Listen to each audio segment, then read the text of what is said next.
8.1 प्रस्तावना। आधुनिक राष्ट्र राज्य शासन करने की ऐसी राजनैतिक शक्ति की अपेक्षा करता है वो उसे उसके नागरिकों द्वारा वैध प्रक्रिया द्वारा प्रदान की गई हो। लोकतंत्र में यह राजनैतिक शक्ति असैनिक समाज के बीच व्यवस्था बनाए रखने तया संघर्ष आदि के समाधान के लिए राज्य के आवश्यक औजार के रूप में होती है। यह स्वमेव इस बात पर भी विचार करती है कि सभ्यता के छोटे स्तर से लेकर बड़े स्तर तक मानवता का निर्देशन किस प्रकार हो। राज्य समाज के राजनैतिक लक्ष्य का प्रतीक है और इसके प्रतिष्ठान सिद्धांतों और तकनीकों के उचित क्रम को अभिव्यक्त करते हैं जो उस सन्निश्चित लक्ष्य को स्थापित करने के लिए किए गए प्रयासों में प्रयुक्त होते हैं। विद्यमान लोकतंत्र को समझने के लिए राज्य द्वारा प्रभावित संपूर्ण परिसर, क्षेत्र, शैली, प्रयोजन और नियंत्रण के विश्लेषण की श्राव्यता है। इसीलिए आधुनिक राज्यों में व्यापक पैमाने पर समाज के नियंत्रण और मार्गदर्शन के तरीके से विधायिका, कार्यपालिका और न्यायपालिका के रूप में ढांचागत फर्क आया है। इन तीन प्रतिष्ठानों में से विधायिका वह निकाय है जो जनता का दो विशिष्ट तरीकों से प्रतिनिधित्व करता है। पहला यह कि प्रतिनिधि अपने निर्वाचन क्षेत्रों की आशंकाओं और उपेक्षाओं को विधायिका के दूसरे सदस्यों तथा कार्यपालिका को संप्रेषित कर सकते हैं, और दूसरा यह कि विधायिका राष्ट्र के दलित वर्ग और उनके विविध सांस्कृतिक समाज का एक दर्पण की प्रतिमा के रूप में प्रतिनिधित्व कर सकती है। 8.2 विधायिका। विधायिका को प्रायः शब्द संसद के पर्यायवाची के रूप में प्रमुख किया जाता है। विधायिका लैटिन शब्द टेक्स्ट से व्युत्पन्न हुआ है जिसका अर्थ है विधि के द्वारा विधिक शासन तथा संसद फ्रेंच शब्द बोलना से उद्भूत है। विधायिकाएं सरकार की उत्कृष्ट योजना में विधि निर्माण निकाय थीं। आज यह विविध कार्यों से जुड़ी हुई है और इसमें पठनात्मक ढांढागत परिवर्तन हुआ है। उदाहरण के तौर पर कार्यपालिका के ऊपर नियंत्रण रखने के लिए इसके महत्वपूर्ण कार्यों जिनका यह निष्पादन करती है में से एक कार्य यह है कि हस्तक्षेप प्रक्रिया में विविध विधायी समितियों और नए नए प्रतिष्ठान सामने आए हैं। अस्वा विधाधिका वह स्थान है जहां सर्वाधिक राष्ट्रीय नेतृत्व सहभागिता लोकतंत्र में प्रशिक्षित होता है।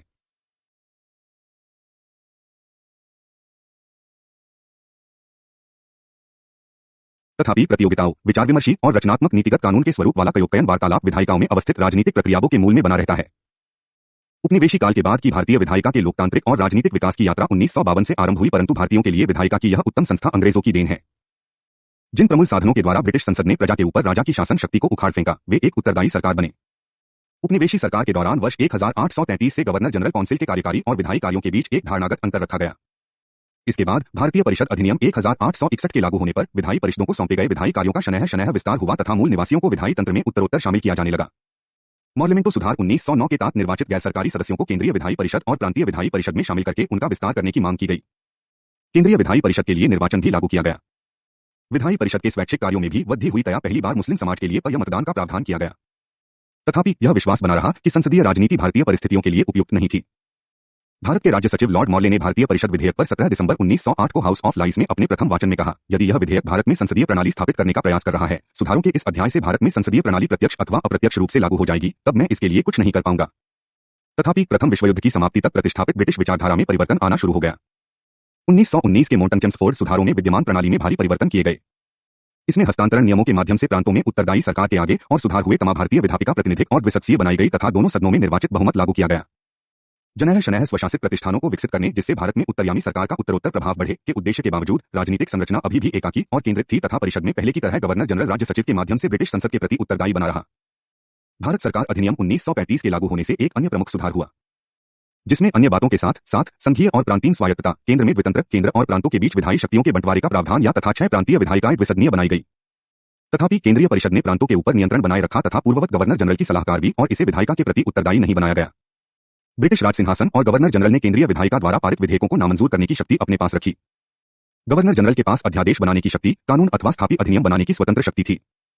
प्रांतीय विधायिका भी इस प्रकार के प्रतिबंधों से त्रस्त थी।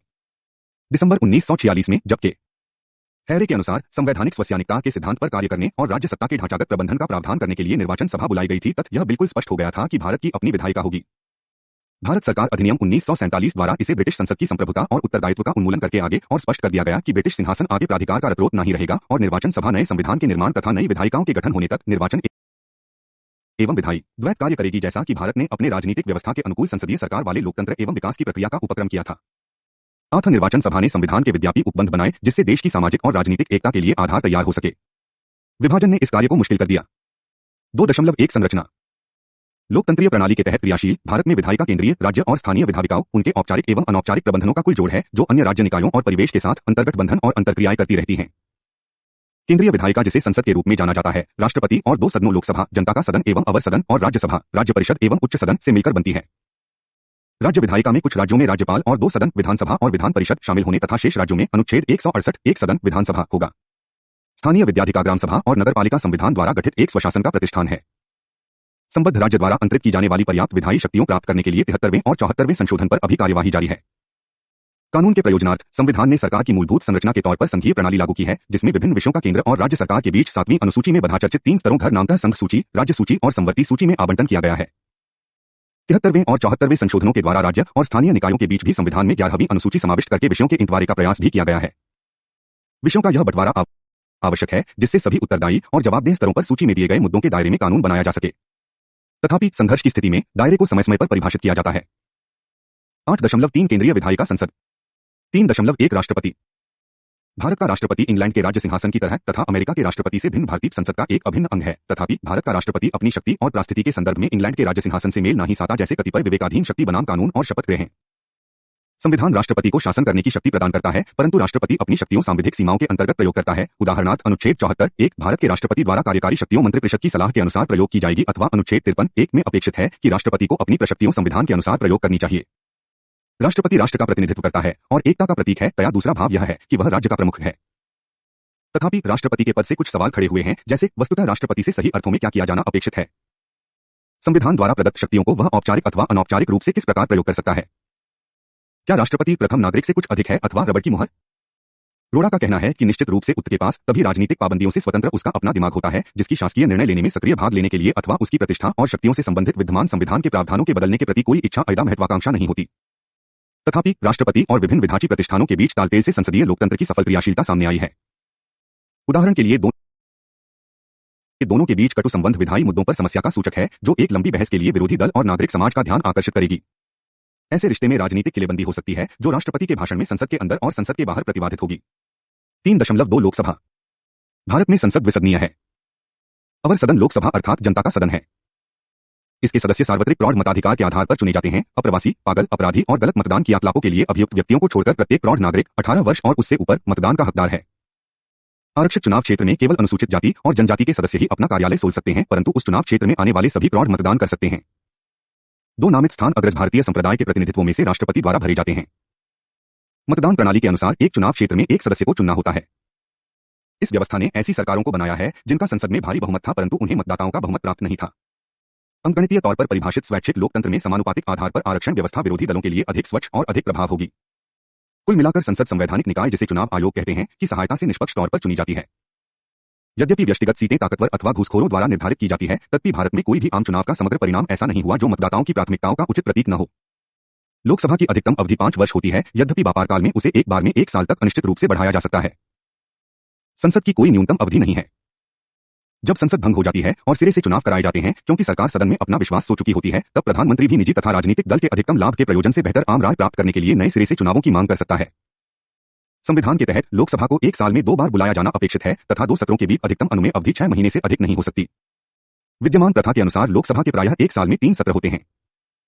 संसदीय कार्यवाही की भाषा अधिकतर हिंदी अथवा अंग्रेजी होती है, यद्यपि सदस्य मान्यता प्राप्त भाषाओं में से किसी भी भाषा को प्रयोग में ला सकता है। संसदीय प्रणाली में कानून की प्रक्रिया 3 चरणों में पूरी होती है, जो विधेयकों के 3 परिचित वाचनों के अनुरूप होते हैं। विधेयक को पेश करना, इस पर विचार करना तथा उसका अधिनियम करना। प्रथम वाचन में विधेयक पेश किया जाता है तथा उसके तथ्य और प्रयोजनों को स्पष्ट किया जाता है।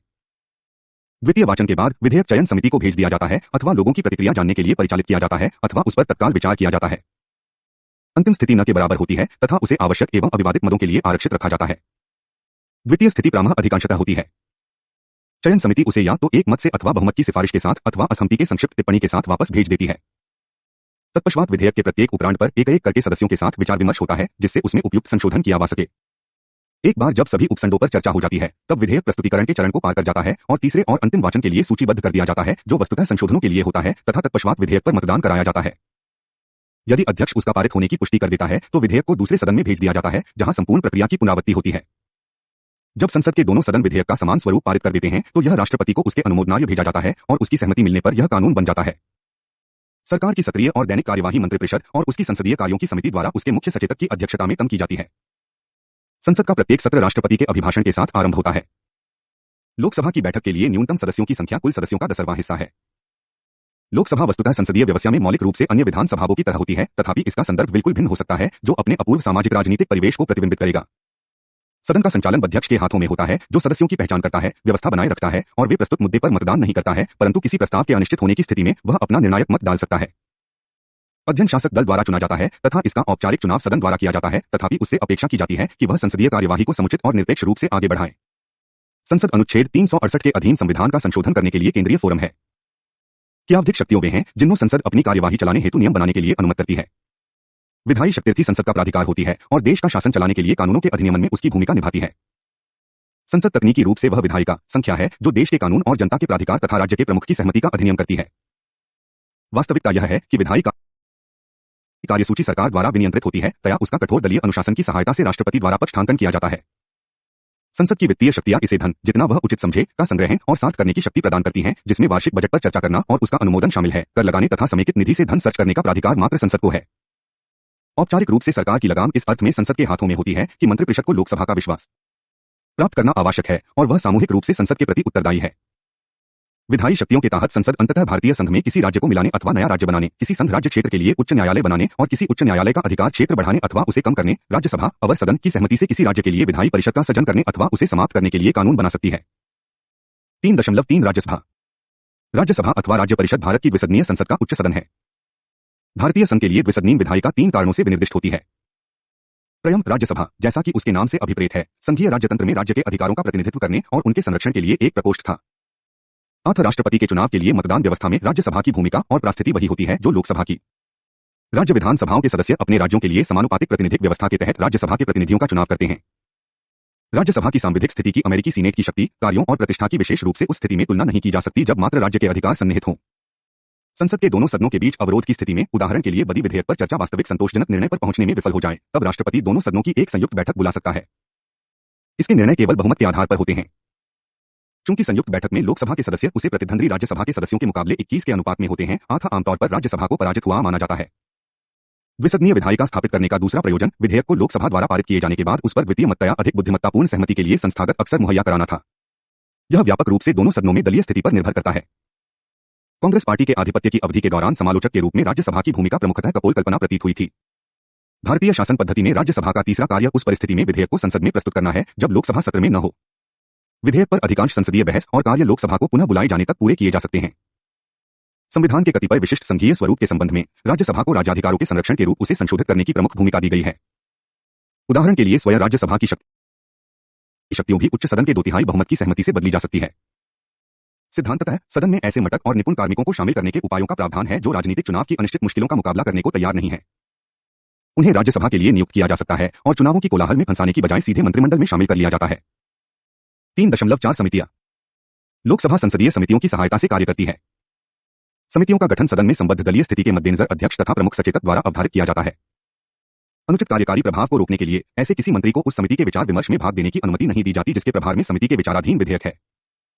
संसदीय समितियों संसदीय कार्यवाही में तीव्रता लाने तथा सरकारी क्रियाकलापों की समीक्षा करने में सहायता करती है। उन्हें 4 व्यापक समूहों में बांटा जा सकता है: सदन के संगठन और शक्तियों से संबद्ध समूह जैसे नियम समिति, सदन की विधायी कार्यों में सहायता करने वाला समूह जैसे चयन समिति, सरकारी विभागों को अधिक जवाबदेह बनाने में सदन की सहायता करने वाला समूह जैसे विभिन्न स्थायी समितियां और वित्तीय कार्यों में सदन की सहायता करने वाला समूह जैसे लोक लेखा समिति, प्राक्कलन समिति आदि। संसदीय समितियां संसद में जवाबदेही संस्कृति और अच्छा शासन सुनिश्चित करने के लिए चौकीदार की तरह कार्य करती है। विशेषतया वित्तीय समितियों सर्वाधिक महत्वपूर्ण मानी जाती है क्योंकि वे घोटालों का पता लगाती है और अपेक्षा की जाती है कि संबद्ध मंत्री द्वारा उनकी सिफारिशों को लागू किया जाए तथा अनुवर्ती कार्रवाई से लोकसभा को अवगत कराया जाए। 3.5 विपक्ष संसदीय लोकतंत्र में विपक्ष से एक वैकल्पिक सरकार की भूमिका अदा करने की अपेक्षा की जाती है। स्वतंत्र भारत के अधिकांश इतिहास में कांग्रेस पार्टी के पूर्णतः वर्चस्व के कारण ऐसा नहीं हो पाया है। भारत में अनेक राजनीतिक दल होने के कारण विपक्ष के नेता की परिस्थिति केवल दल के उस नेता पर लागू होती है जिसकी लोकसभा में न्यूनतम 50 सीटें हों। वैकल्पिक सरकार बनाने की क्षमता अथवा संख्या की ओर ध्यान दिए बिना विपक्षी दल भारत जैसे विशाल और विविधता वाले देश में मतों की विविधता अभिव्यक्ति करते हैं एवं लेखाबद्ध कराते हैं।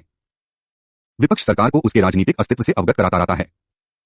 जब किसी प्रस्ताव पर मतदान के मिलान कर समय आता है तो विपक्ष पार्टी में रहता है, परंतु संसद में इसके अभिज्ञान देश में व्यापक पैमाने पर सुने जाते हैं और राजनीतिक दलों के प्रतिष्ठित व्यक्तियों द्वारा अक्सर इन पर ध्यान दिया जाता है। अर्थ प्राप्त विपक्ष दल के भीतर एक संकल्प पारित करते हैं जो इस अप्रत्यक्ष रूप से होने वाली गर्मागर्म बहस शासक दल के भीतर आंतरिक बहस में बदल जाती है। जवाहरलाल नेहरू स्वयं भी विपक्ष के विभिन्न स्तरों पर मतांतर के प्रति काफी संवेदनशील है। आजादी के बाद से यह भारतीय राजनीति का विशिष्ट लक्षण बन गया है। 8.4 राज्य विधायिका राज्य विधायिकाएं अधिकांश मामलों में भारत की संसद के समान है, फिर भी उनमें कुछ महत्वपूर्ण अंतर है। एक सदनीय अथवा द्विसदनीय व्यवस्था का चयन राज्यों पर छोड़ दिया गया था जो इस बात पर निर्भर था कि वे द्वितीय सदन के कार्यों को इस पर आने वाली लागत के मुकाबले कितना महत्व देते हैं। कोई विधानसभा स्वयं एक विशेष बहुमत, कुल सदस्यता का बहुमत जो विद्यमान और मतदान कर रहे सदस्यों की संख्या के 2/3 से कम न हो, से विधान परिषद का सृजन अथवा उन्मूलन कर सकती है, जिसके अनुसरण में संसद द्वारा अधिनियम बनाया जाता है। अनुच्छेद 169 परिषद का बाकायदा 40 से कम तथा सभा की कुल सदस्यता के 1/3 से अधिक नहीं होना चाहिए। अनुच्छेद 171। राज्यसभा की तरह राज्य परिषद के 1/3 सदस्य प्रति 2 वर्ष बाद चुने जाते हैं। राज्य परिषद का 5वां भाग एक जटिल सूत्र के तहत आंशिक रूप से चुना जाता है, जिनमें स्नातक, शिक्षक और विधानसभा के सदस्य शामिल होते हैं, तथा 1/6 भाग राज्यपाल द्वारा नामित किया जाता है। परंतु राज्य परिषद की भूमिका राज्यसभा के मुकाबले परिस्थितिजन्य होती है। यह मात्र एक सलाहकार बोर्ड है जो विधेयक के पारित होने में विलंब कर सकता है, परंतु उसमें संशोधन अथवा उसे छोड़े जाने के लिए मजबूर नहीं कर सकता। विधानसभाएं अपने आकार में भी परिवर्तन करती है, जो न्यूनतम 40 तथा अधिकतम 500 सदस्यों तक हो सकता है। इनके सदस्य प्रत्यक्ष चुनाव के माध्यम से सार्वत्रिक प्रौढ़ के आधार पर 5 वर्ष की अवधि के लिए चुने जाते हैं। विधानसभा भंग हो सकती है, विधान परिषद भंग नहीं होती। संसदीय और विधानसभा चुनाव क्षेत्रों के आकार में भारी अंतर होने के कारण विधानसभा सदस्य सांसदों की तुलना में जनता के अधिक नजदीक होते हैं।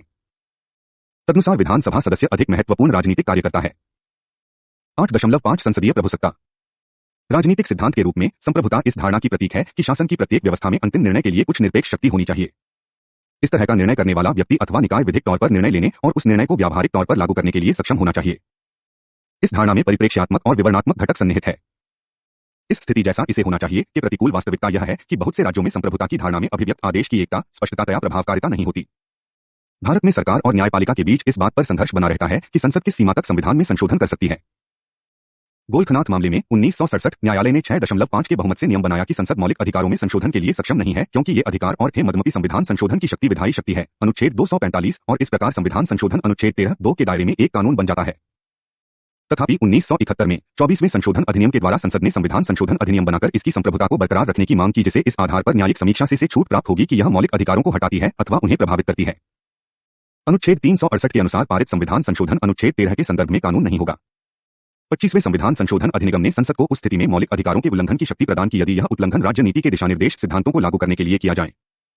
1973 में केशवानंद भारती मामले में सर्वोच्च न्यायालय ने व्यवस्था दी कि यद्यपि संसद संविधान द्वारा अभिनिश्चित मौलिक अधिकारों में भी संशोधन कर सकती है, परंतु यह संविधान के मूलभूत स्वरूप अथवा ढांचा को बदलने के लिए सक्षम नहीं है। 42वें संशोधन अधिनियम 1976 में स्पष्ट तौर पर बौर उद्घोषणा की गई कि संसद संविधान के सभी उपबंधों का संशोधन करने के लिए सक्षम है और न्यायालय संसदीय अभिनियमों पर प्रश्न चिन्ह नहीं लगा सकते। कानून की उचित प्रक्रिया और कानून द्वारा स्थापित किया विधि के बीच संघर्ष के दृष्टिगत संसदीय संप्रभुता के दावे का कारण इसे जनता की इच्छा के प्रतीक के रूप में मानना है, क्योंकि यह प्रत्यक्षतः जनता द्वारा चुनी जाती है और जनता के प्रति जवाबदेह होती है। वास्तव में सभी प्रौढ़ नागरिकों द्वारा चुनी गई संसद निर्वाचित सत्ता, जो बहुत ही सीमित मतदान द्वारा चुनी जाती है, की तुलना में आम राय का अधिक प्रतिनिधित्व करती है।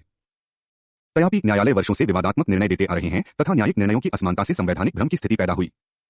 संविधान वह है जो उसके उपखंडों में कहा गया है, न कि वह जो न्यायपालिका द्वारा स्पष्ट किया गया है। विशेषतः मूलभूत स्वरूप की धारणा स्वयं संविधान में कहीं नहीं मिलती, तथापि यह न्यायाधीशों का आविष्कार है। 1980 में मिनर्वा मिल्स प्रकरण में न्यायपालिका ने अनुच्छेद 368 के उपखंड 4 और 5 की वैधता को प्रतिकूल उद्घोषित करके सत्ता का संतुलन अपनी तरफ मोड़ लिया, क्योंकि उनमें न्यायिक समीक्षा की व्यवस्था नहीं है, जो संविधान का आधारभूत लक्षण है।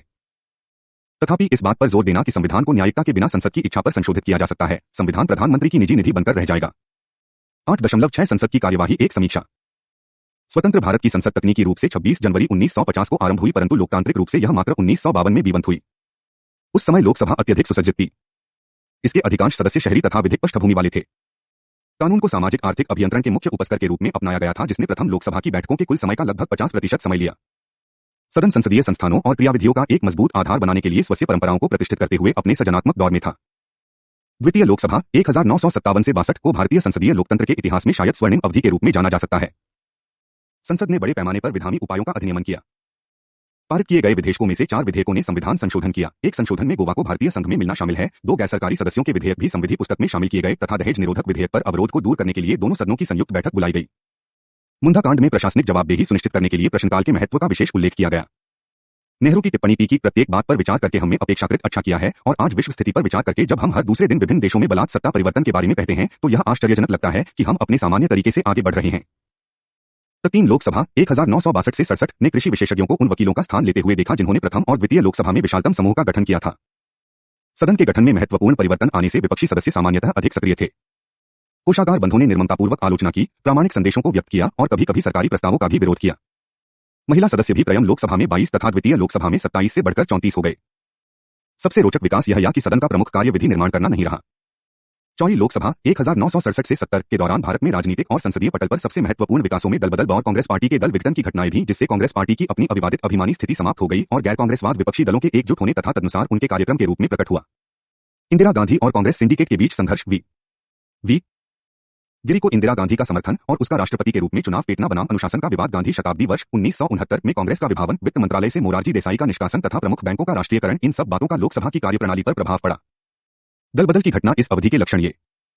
पांचवी लोकसभा 1971 से 77 अनेक विधायी उपायों 482 और 19 संविधान संशोधन विधेयकों की साक्षी थी। पाकिस्तान के साथ शिमला समझौता, सिक्किम को भारतीय संघ में मिलाना, आंतरिक सुरक्षा अधिनियम को बनाए रखने का अधिनियम, आपातकाल की घोषणा और दूरगामी प्रभाव वाले 42वें संविधान संशोधन को अपनाना कुछ प्रमुख ज्वलंत उदाहरण ये। तथापि छठवीं लोकसभा 1977 से 79 में जनता सरकार सत्ता में आई और उसने उन सभी को दंडित करने का कोशिश की जी निकट से इंदिरा गांधी से जुड़े ये और आपातकाल में नृशंसता और ज्यादतियों के लिए उत्तरदायी थे। सरकार लगभग 2 वर्ष और 6 महीने तक सत्ता में रही। सातवीं लोकसभा 1980 से 84 ने कांग्रेस की नेता इंदिरा गांधी को पुनः वापस सत्ता में देखा। पंजाब की स्थिति लोकसभा कार्यवाहियों पर अभिभावी रही। मंडल आयोग की रिपोर्ट जिसमें पिछड़े वर्गों के लिए 27% आरक्षण की सिफारिश की गई पर सदन में मैरायन बहस हुई। 1984 में इंदिरा गांधी की हत्या के बाद चुनाव में कांग्रेस की भारी जीत हुई तया राजीव गांधी किशोरतम प्रधानमंत्री बने। आठवीं लोकसभा 1988 से 89 के दौरान 13 संविधान संशोधन विधेयक पारित हुए जिनमें 2 अत्यधिक महत्वपूर्ण ये, एक में सदस्यों की सदस्यता दलबदल के आधार पर समाप्त करने का प्रावधान तथा दूसरे में मतदान की आयु 21 वर्ष से घटाकर 18 वर्ष कर दी गई थी। तथापि भारतीय डाक पर संशोधन विधेयक, मुस्लिम महिला तलाक होने पर अधिकारों का संरक्षण, बोफोर्स कांड, लोकसभा से विपक्षी सदस्यों का सामूहिक रूप से त्यागपत्र और 8वीं लोकसभा द्वारा अपनाई गई विभागीय स्थापी समितियों की व्यवस्था भारतीय संसदीय लोकतंत्र के विकास में एक ऐतिहासिक सदन था। 9वीं लोकसभा में एक वी सिंह द्वारा जनता दल की अल्पसंख्यक सरकार बनाई गई। जम्मू और कश्मीर, पंजाब और असम की स्थिति लोकसभा कार्यवाहियों पर प्रमुखतः हावी रही। मंडल आयोग की रिपोर्ट सदन में और सदन के बाहर उच्च जातियों द्वारा भारी विरोध के बावजूद लागू कर दी गई। मंडाल ने मंदिर मुद्दे को उछाला और लालकृष्ण आडवाणी ने अपने साथियों के साथ अयोध्या में राम मंदिर निर्माण के लिए रैली की। लालकृष्ण आडवाणी की गिरफ्तारी के विरोध स्वरूप भारतीय जनता पार्टी तया उसके सहयोगी दलों द्वारा समर्थन वापस लेने के कारण सरकार ने बहुमत खो दिया और वस्तुतः अविश्वास प्रस्ताव को हार गई। 9वीं लोकसभा का कार्यकाल कम था। 10वीं लोकसभा 1991 से 96 में कांग्रेस की सदन में सबसे बड़े दल के रूप में उभरी तथा स्थायी सरकार के गठन के लिए इसका अपना निरपेक्ष बहुमत या मंदिर मुद्दे के कारण बाबरी मस्जिद ढहा दी गई और देश विधायकों के लिए एक परीक्षण काल का साक्षी बना। इस अवधि के दौरान 2 बहुत महत्वपूर्ण निर्णय लिए गए। पहला, प्रत्येक सांसद को अपने चुनाव क्षेत्र में विकास कार्यों पर सर्च करने के लिए प्रति वर्ष 1 करोड़ रुपए का आवंटन और दूसरा, 17 विभागीय स्थायी संसदीय समितियों द्वारा बजट प्रस्तावों और अन्य के साथ अनुदान मांगों की गहन समीक्षा करने के कार्य की पूर्ण विकसित तंत्र की स्थापना। 11वीं और 12वीं लोकसभा ने गठबंधन सरकारों का प्राकट्य देखा जहां विधायकों की प्राथमिकता गठबंधन को बनाए रखना तथा उसे मजबूत करना थी।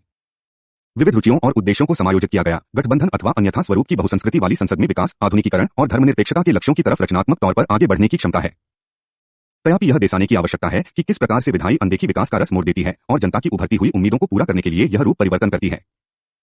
शायद इसका उत्तर संविधान के आमूल में अंतर्निहित उद्देश्यों की प्राप्ति में सफलता के लिए आनंदित होने तथा विफलता के लिए आशंकित होने के परिप्रेक्ष्य में लिया हुआ है।